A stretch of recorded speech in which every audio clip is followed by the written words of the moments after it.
They say the devil is in the details, and when I say they, you kind of know who I mean. Arseholes.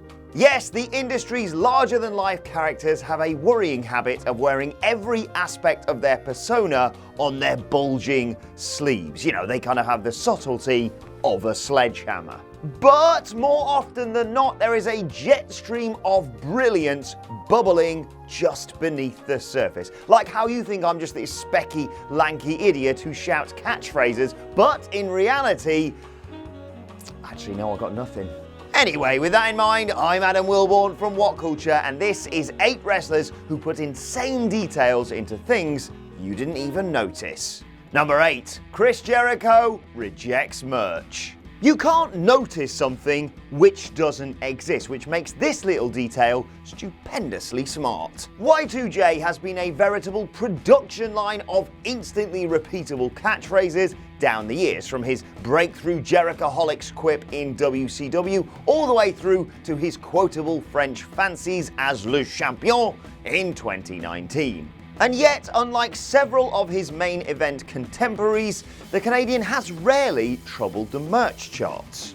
In fact, very few of his best lines have ever made cotton in the same way as, say, The Rock.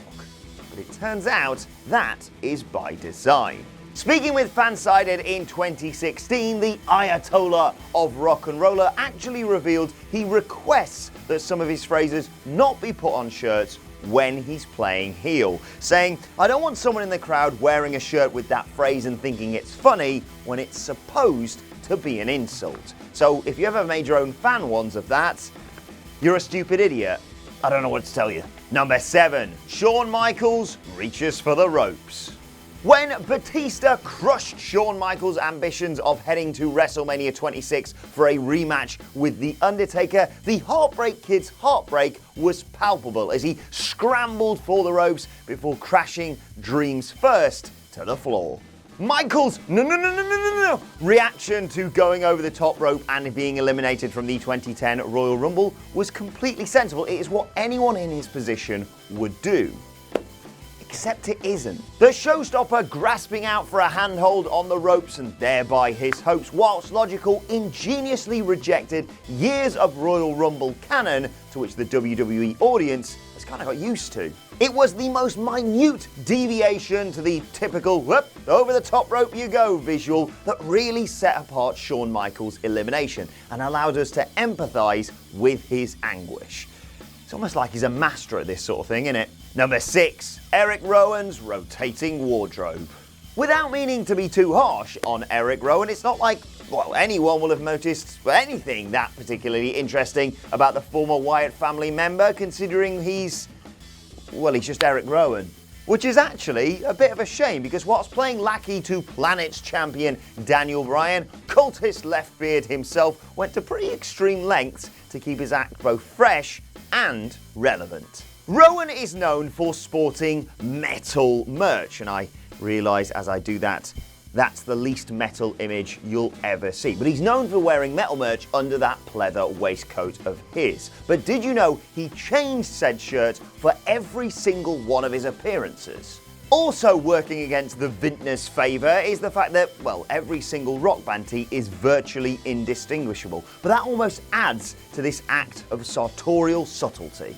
Some poor bastard at WWE had to painstakingly hunt down at least 82 of the different tops that Rowan had worn, including the time he paid a touching tribute to the daughter of Slipknot Sean Crahan at Money in the Bank 2019. At the time of recording, we might not know what is in Rowan's cage, but judging by his Narnia-esque wardrobe, it's far more than it looks. Number 5, Bret Hart tapes himself up. Believe certain currently out of work veteran commentators, and you'd think selling is a lost art in wrestling. It's all bloody flips and choreographed gymnastics, isn't it? We want to return to southern sensibilities. I'm so sorry for doing that accent. Well, surprise, surprise, it turns out Bret Hart was, quite good at that sort of thing. His attention to detail extended to the extremely minute. Here's an example. En route to his King of the Ring 1993 victory, he faced Razor Ramon. Whilst he ultimately overcame the opening round challenge, it wasn't without strife. At one point, the bad guy viciously stamped on the hitman's hand. And then later in the night, ahead of a similarly stern test against Mr. Perfect, Bret Hart had taped up his fingers. It was a minor but crucial visual indicator of his, decay throughout the tournament. It showcased the fact that the excellence of execution was the only one with the necessary smarts to win this tournament. In the modern era, this tiniest of touches would have been hammered home at every available opportunity by the commentary team. But back then, no. It was just there. It was just a subtle touch that only the keenest of fans would have spotted. Number 4. Shawn gives Razor a leg up. Shawn Michaels might have quite earnestly earned himself a reputation of backstage politicking during his first run that's only really rivaled by Hulk Hogan. Brother. But when he pulled on the tights, a deep-seated respect for getting the business over more often than not trumped his otherwise insatiable ego. On the one hand, HBK spared no obscenities when he shepherded piece of Bret Hart out of the ring after defeating him at WrestleMania 12. But on the other, 2 years earlier, he was much more magnanimous, even in defeat. After Kliq buddy Razor Ramon ascended the ladder in their industry-defining match, he heard a shout from his downed foe. Lift both belts! The bad guy took the advice of the sometimes good guy, and it created the, iconic image that no doubt he makes a living off signing to this very day. Number 3. Razor Ramon makes friends backstage. Big Scott Hall was of an era when turning up to town, getting paid, and then immediately forgetting everything that just happened was kind of par for the course, and he was a big believer in this modus operandi. It's surprising then to learn the intricate, possibly even nerdy detail the Diamond Stud went into to ensure his character was going to be a hit when he migrated to Stamford in 1992. Unlike some of his less media-savvy colleagues, Hall knew that the WWF's TV setup could help him become a bigger star than anything in Atlanta ever could, so he set about buddying up to the company's production staff.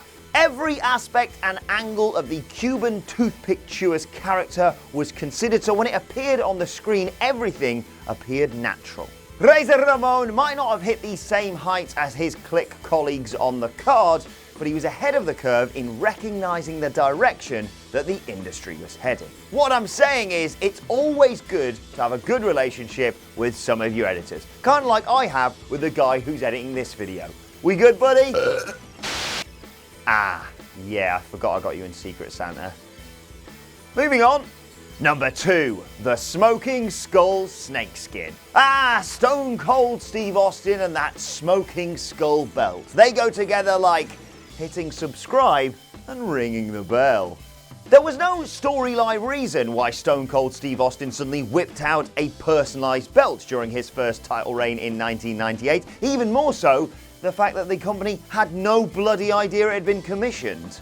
In a brilliant piece of meta commentary, Stone Cold caused friction with his bosses by rejecting the sharp-edged purple-strapped relic and updating it with a less corporate trophy more befitting of his era and of his aura. The suggestion was that Vince McMahon, rejecting Austin as the face of his company, refused to let him wear the official belt. And so the Texas Rattlesnake went into business for himself, which he legitimately had. That said, the belt itself had all the subtlety of an ITV Christmas special, save for one fantastic detail. The leather is lined in snakeskin. Mwah! Number 1. Everything Kazuchika Okada does. It's almost impossible not to notice some of the insane details that New Japan's MVP Kazuchika Okada puts into his work, because they manifest themselves constantly.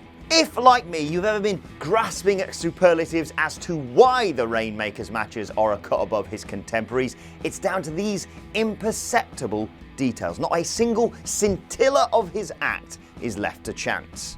Just think about what happened at Wrestling Dontaku. After defending his IWGP Heavyweight Championship against Sanada, he received a pre-recorded challenge from Chris Jericho.